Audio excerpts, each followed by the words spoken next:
Anime focuses on many things: pirates, ninjas, magical girls, yaoi, yuri, sports, etc.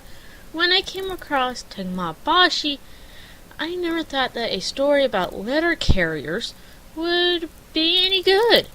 However, after watching the first season, it wasn't that bad.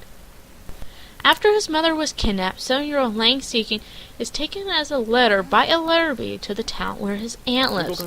Soon after being delivered, Lang is inspired to become a letter bee himself so he can find his mother. 5 years has passed since then, and Lang has just passed the first part of the letter bee exam. On his way to the letter bee headquarters for the second half of the exam, he meets a strange but powerful girl-like creature named Nichi and an odd-looking thing named Steak. Nichi soon becomes Lang's dingo as Steak becomes their pet. After they arrive at the letter bee headquarters, Lang is given the second exam, which is to deliver a letter to someone in a nearby town. After delivering the letter, Lang finds out that the letter bee he met 5 years ago has gone up and disappeared about 2 years ago. Now that he has passed the letter bee exam, Lang tries to find clues to where his mother, as well as the missing letter bee, are while delivering letters with Nichi and Steak. Like I said before, an anime about letter carriers doesn't sound like a good show. However, these letter carriers have weapons with powerful ember stones to fight giant metallic bugs as they deliver letters, which makes it fun to watch. The characters are unique. Lang may be the main focus of the show, but he does get very emotional and is nearly constantly crying. Though the weapons that the letter bees use have emberstones in them, Lang's emberstone happens to be in his left eye instead of his gun.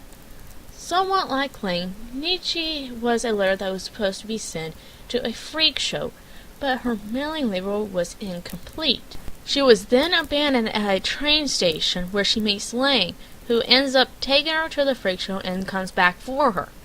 Nichi has bear-like forearms and claws, which she mostly keeps covered with oven-mitt-like gloves. Her blonde hair can turn into blades, which she uses to fight. She also shows animal-like characteristics, such as licking wounds and sniffing the air for any traces of danger. Steak is... well, Steak! He was at the freak show where Nichi was supposed to be delivered to. When Nichi escaped from there, Steak ended up following her. There are times when Nichi tries to cook Steak, but Lang would stop her. Though he is small, Steak helps find the giant metallic bugs' weakness while on deliveries with Nichi and Steak. There are other letter bees that would appear now and again, as well as the missing letter bee's little sister. The story itself may not appeal to everyone. It does get a bit slow in the beginning, but it does get interesting after a few episodes. Also, there is a cliffhanger at the end that will make you want more.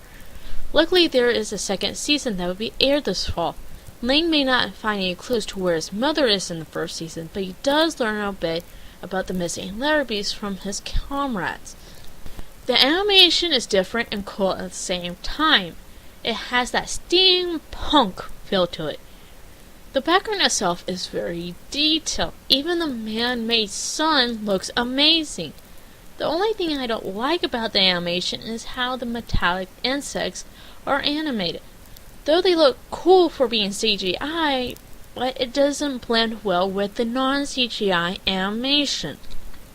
The voice acting isn't that bad for being only in Japanese. Like True or Char, Tegami Bachi hasn't been released to the US yet, but it is available on Crunchyroll.com. I give Tegami Bachi 4 out of 5 stars.